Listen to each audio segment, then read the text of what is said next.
What's up, everyone? All right, so I'm here again making another video. This one is going to be kind of a 2 or 3 part series. Everyone, I did a little poll on my Instagram page to see what everyone wanted to see. One of the answers was like drawing ISOs and reading prints and all that stuff, maybe a little bit better understanding. That's what everyone wanted to see. So here we are, part 1, and I'm going to walk you guys through how I go about drawing my ISOs. Whatever I don't cover in part 1 will be in part 2 or 3. Alright, stay tuned. Okay, here we are. I've got the camera set up at my ISO paper on my notepad, and we're going to start. Starting off, you may see something different. This paper is not your normal paper that you'd go buy and use for journal or computer paper where there's nothing there. These little boxes are going to be huge as far as trying to lay out your blueprint or your ISO, however you want to, whatever you're drawing specifically. This is the paper to use. If you're in a pinch, then you're pretty much going to have to just wing it, essentially, because these vertical and horizontal lines are what you're going to need. Normal paper just has your lines, your horizontal lines. Well, these verticals are also what's needed. You could wing it, but just find this paper. I think you can get it at Walmart, Target, any of them other places. Get this kind of paper. You're just going to set yourself up for success by starting with this paper. The next thing, pencil. Okay, nothing crazy, nothing special. Hit the button, more lead comes out, or whatever the hell it's called. I'm assuming we're still considering it lead. But yeah, you break these things, you throw them, you cuss because you're getting frustrated. You go to the pack that you just purchased, get you another one, and roll on. I think you buy these in a pack of 20 or something crazy, and they're not expensive. So get these things. They're awesome for using this stuff. You want something with an eraser because you're going to fuck up. It's just how it goes.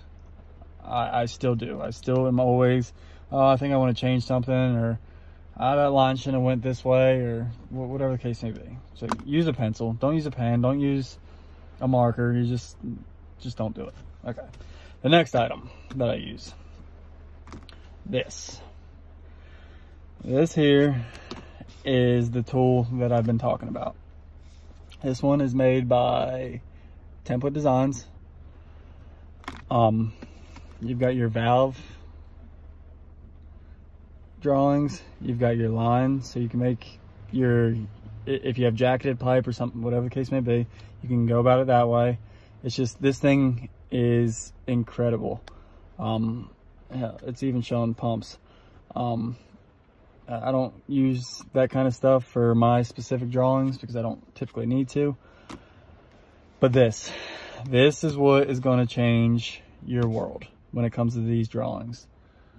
I had a buddy of mine show me this. He was actually my helper at the time, but he's ran work all over this country, single hand work.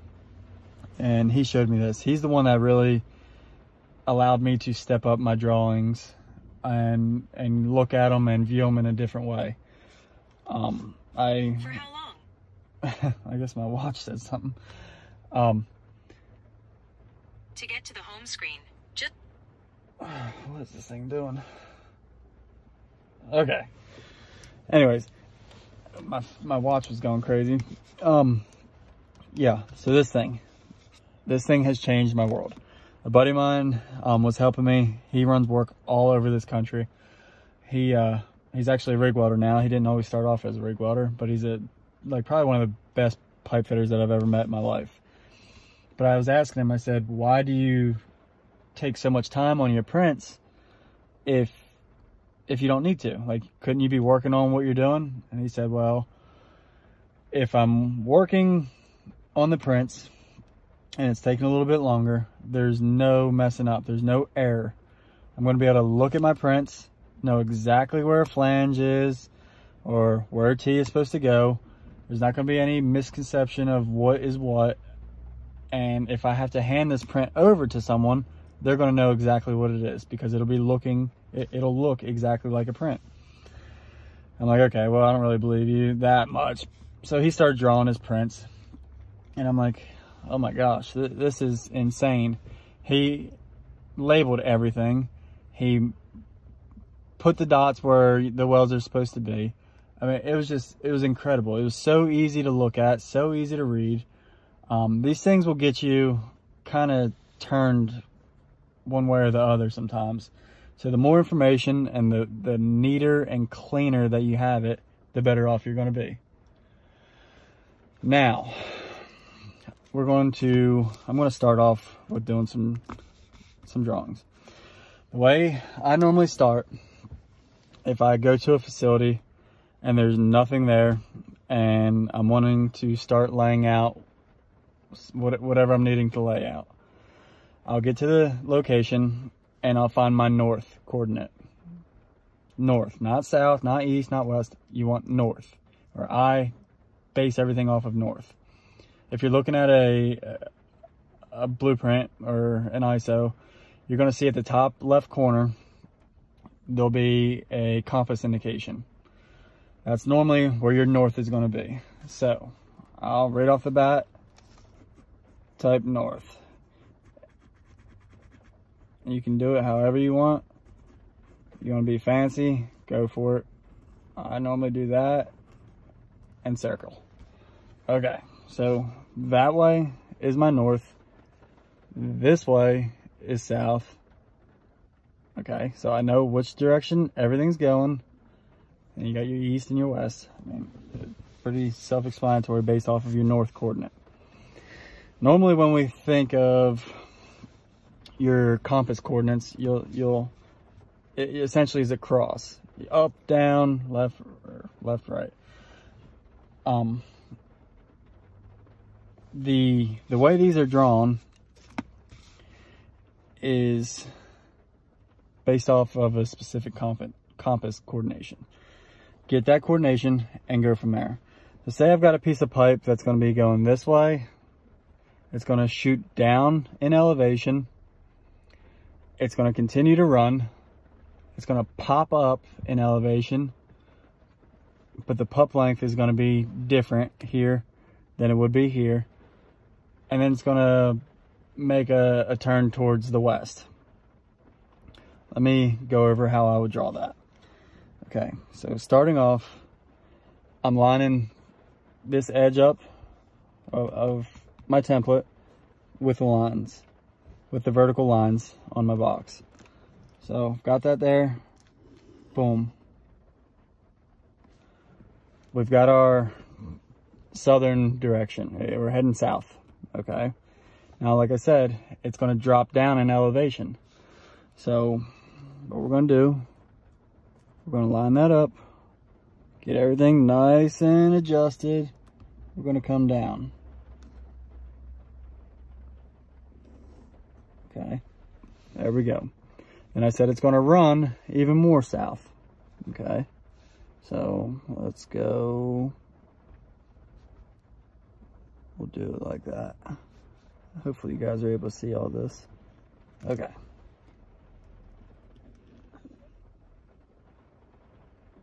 Okay, now we're heading more south. And I said it's going to change elevation again, but it's going to be a different pup length. So say this is going to be 6 foot. We'll make this one say 8 foot. Okay, so we know we have that. If this pup is going to be shorter than this one, then this one's obviously going to have to be longer. So in order to show it longer, what I normally do is make a little dot right there, because that's running south. So we know we have to be longer than that little point, if you can see that. And this little point right here, because if I stopped right here and started going a different way, if I went east or west, whatever the case may be, you would know that the pup length would be the same as this one. So we got to go longer. So we're going to go longer.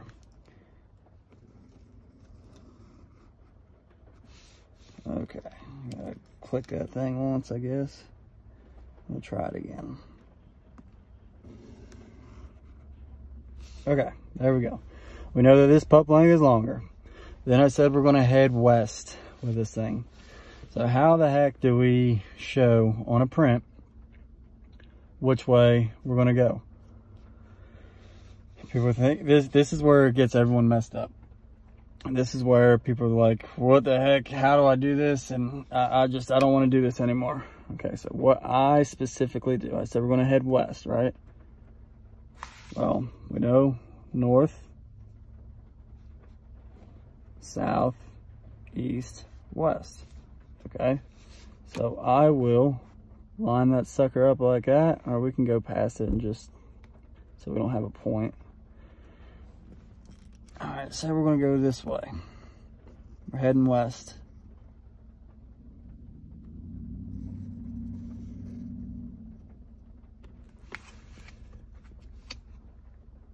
And there we go. We're heading west now.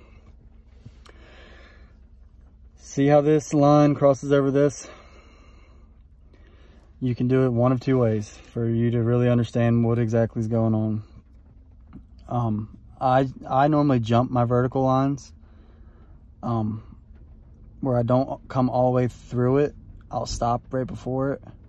Won't put anything there, but I'll stop right before it and start right after it. So you can tell there is no discrepancy there. You can see that you're clearly going to be going west.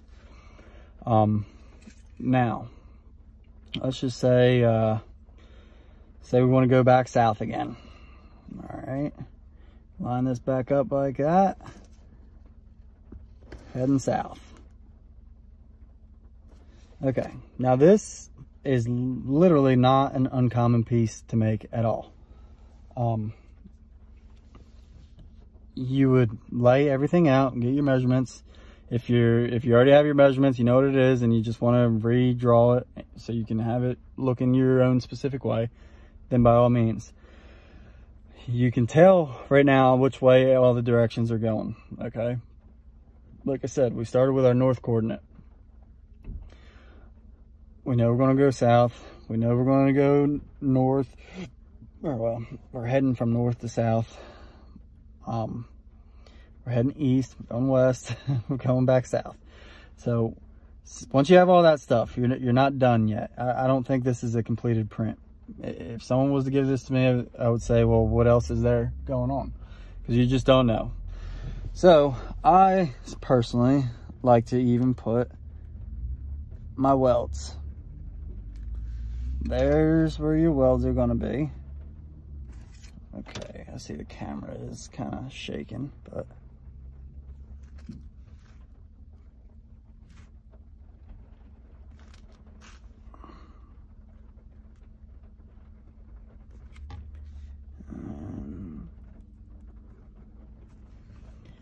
okay. Now we've got our welds. That's marked out on the print where exactly the welds are going to be. So there's no discrepancy. Again, that's where it is. You know there's going to be a weld there, there's going to be a weld there. That's a 90. You know there's going to be a weld there, that's a 90. You know there's going to be a weld there, and so on and so forth.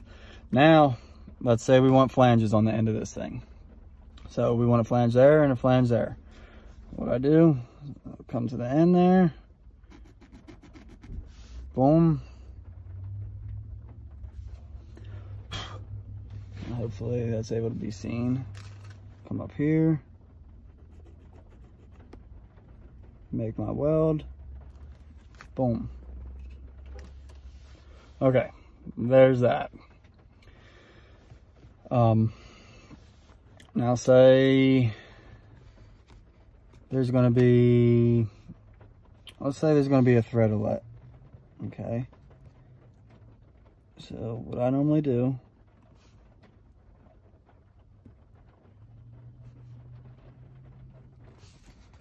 okay, line this stuff back up. Remember, you're consistently lining these up, this up with your boxes.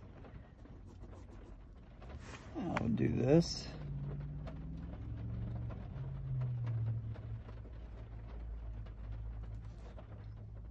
And we'll say that's a weld outlet. Okay, hopefully you're able to see that. Okay. All right, so there's that.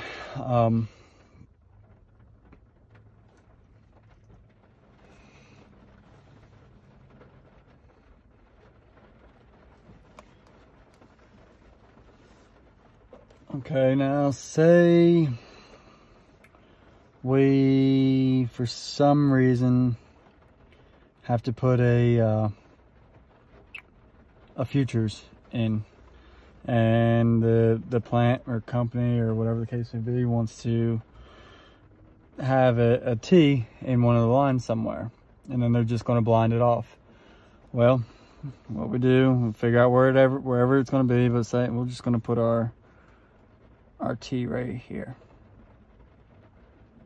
Okay.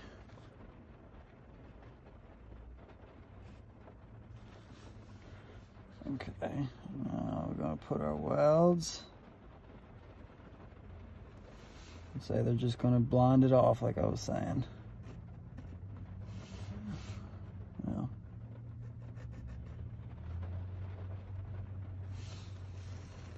Okay.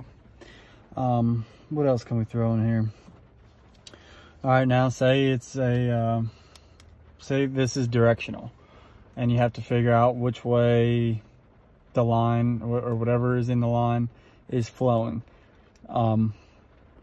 With this being how it is, I would typically say that you would put it on your drawing, because you don't know if there's going to be a check valve, a ball valve, if it's going to a pump or whatever the case may be. So I normally, if the circumstance arises where I have to know which direction the flow of whatever it is, I'll draw it on here. And how you do that, you essentially just draw an arrow.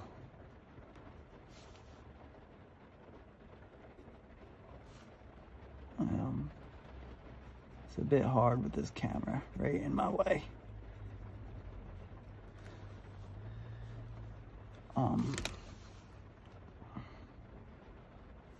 Well, you know, I'm going to do that differently, actually.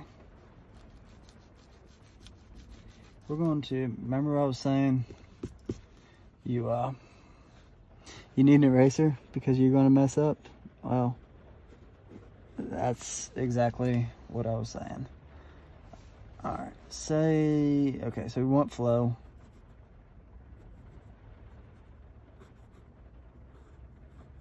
We normally drag those ones out a lot more. Okay, there's not gonna be any welds there, so you're gonna know that that's not a reducer or anything like that. You know your flow is gonna be going that way. It's normally a little bit more pretty, but it's such a pain in the ass with the way the camera is, like right here. But we know our flow is going to go that way. We know we got a weld-a-let right here. If we want to come off with this weld-a-let even more and say we're going to have a pop and then a flange and our weld, okay? So say we got that on there. All right, now let's add some measurement sequences. Okay, where do you want to start? Well, let's start here. I'll start on this one. Okay, sometimes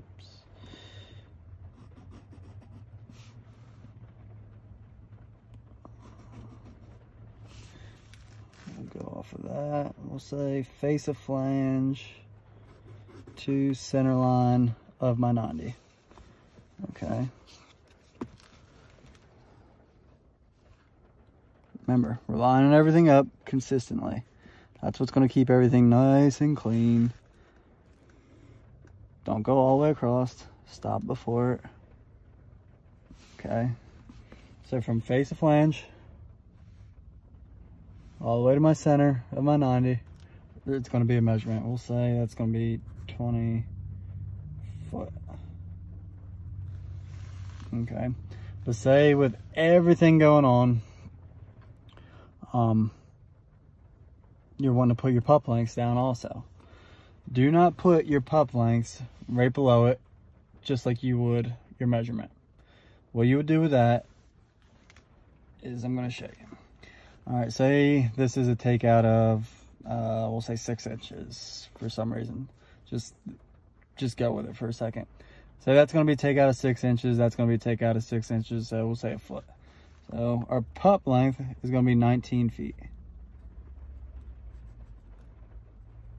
Okay. Now, if you come up to the print and you see that 19 foot is right there, you're not going to know what the hell's going on. You're going to think that that's either an error or that's an error. So what you do to get rid of every bit of that confusion is we circle it. If it's circled, it's your pup length. If it's not circled, it's your overall measurement, or whatever the measurement to your lines is going to be. So this comes after you did all your takeouts and everything else. All right, let's go. We'll do this one next. How's that sound? Come off that corner and line our lines up again. Remember, everything's being lined up. Okay, come off of there, line it up again. Okay, now we're getting tricky. Okay, because we got our run that's heading west in the way. Okay, what I normally do is I'll dot this. Okay, that way there's no confusion. I know my pipe's running that way, and then I'll get a number. When I get my number though, I want to run it down. We'll say this is going to be 6 foot. Okay, if you run it this way, if you write this out this way, there's going to be a lot of confusion. So you don't want to do that either. Okay, now it's starting to look like something kind of crazy now, because we got lines going everywhere, and that's just the nature of the beast. Okay, we said this one's going to be, what did we say, 8 foot maybe, something like that. Okay, that one going out. I'm going to bring this one up here. There's no specific way you really have to do it, but for video purposes and to make this a little bit less confusing, I'm going to do it this way. Okay, and we're going to come down, line everything back up, come down, and we'll say this one's going to be 8 foot. Okay, if you're getting the hang of this, definitely hit the thumbs up. These videos take time. Obviously, the editing I think takes the longest because I just don't know how to do it. But this is essentially what you're going to do. That's how I do my prints. When it's all said and done, I know exactly what I'm doing. I will also, actually, I want to show you guys exactly what I do, just so you can understand. Okay, I had to get this out of my clipboard that everything is attached to. But when I'm done my print and I got all my measurements on there and I'm starting to build a piece, I will do it in sections. It'd be super hard to build something like this on the stands. So normally it would probably be up in a rack. You'll probably, let's say this will be in a rack, this section here all the way till here. So that'll be put on a rack. Then this piece will go down and up and over, and maybe this piece will potentially be in the rack next.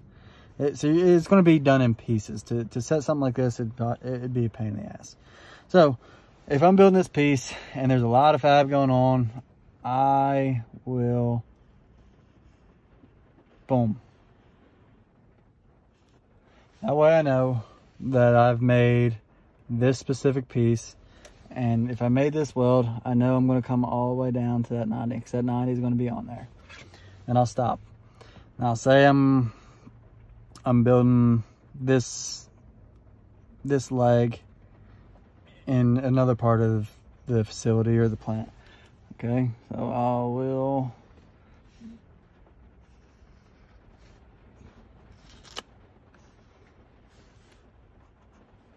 Okay, boom, then that's done. Now I know I still have got to put this pup, that 90, this pup, that 90, and this pup. It just keeps things easier. It's very easy to say that, oh, that's an easy piece, just build it. Well, if you're working at a facility and you have, say, 1,000 welds to make and 18 different welders, and it's just an absolute mess, you may get to start on this piece and then boom, crap, they need you on the other side of the facility to help someone out build another piece. Well, then you're working over there for a week or two, and you come back and you're like, well, crap, what did I have to do left on this? I don't even remember. I don't even remember if I cut my pups. So that's another thing. When I have my pup lengths and I know that they're cut, we'll go back to this real quick. 6 foot, we'll just say that takeoff for some reason is going to be 5'3". Okay, I'm gonna circle it. That's our pup length. 8 foot, we're going to say that one's going to be 7'3". Or I said 3 and wrote 6. That's what I'm saying, guys. Gets a little messed up sometimes. Okay, but the pup length is circled. Okay, so if I go through and cut all these pup lengths, I'm going to mark them out also. I've got that pup cut. This pup is laying over there near the hooch, cut. That pup is laying over near the hooch, and it's cut. So you know exactly what you have. It just makes your job easier in the long haul, I promise. I think that's about all I have for this specific video. The next video I'm going to go into actually trying to read the prints, but I wanted to get a video started as far as drawing the prints, because this is crucial stuff. I mean, this is what's going to make or break you. This is what will set you aside from the other welders and fitters that are lazy. They don't want to do the legwork to make things look neat and professional. Again, don't use this specific example as my best, because I'm trying to record everything. But you can tell the difference between this kind of print and one that someone may do that has no idea about this tool. Okay, this thing right here, I'm telling you, will change your world. Again, I'm gonna kind of shout them out. They didn't give this to me. I bought it off of Amazon. I've had it for several years now, and it goes everywhere with me. So only thing I didn't mention earlier is keep some highlighters with you. I typically like to use different color ones. I like a set of 3 or 4 different color ones. You can label things a little bit easier. I normally would make these green, but I didn't want to stop the video and grab a green highlighter out of my box here. But yeah, I think that's everything. I'm going to wrap this video up so it's not too long. Again, give me a like, give me a thumbs up, and I'll make more. I appreciate it.